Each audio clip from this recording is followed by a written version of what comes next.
Noong taong 1974, umorder ang North Korea ng halos 1,000 bagong-bagong Volvo 144 sedans, kasama ang ilang pang-industriyang kagamitan bilang bahagi ng mas malawak na relasyon sa kalakalan sa Sweden.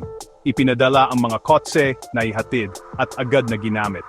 Ang mga diplomat ng Sweden, mga factory manager, at mga opisyal ay umasa na susunod ang bayad. Pero, alam mo, hindi ito nangyari.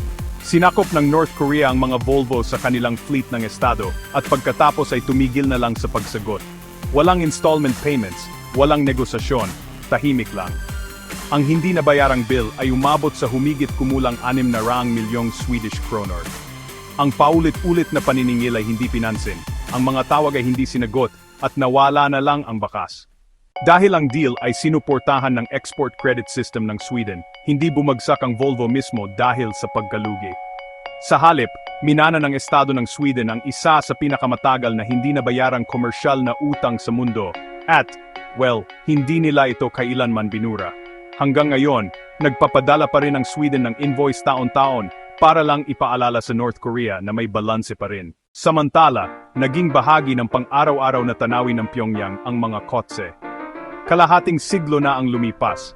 Ang orihinal na mga Volvo ay iniulat na ginagamit pa rin sa Pyongyang. Nagmamaneho ng mga opisyal na parang walang nangyari. Walang pag-aresto. Walang pagbabayad. Isang fleet lang ng mga kotseng Sweden na patuloy na umaandar, nakatali sa isang bill na hindi kailanman nabura ng panahon.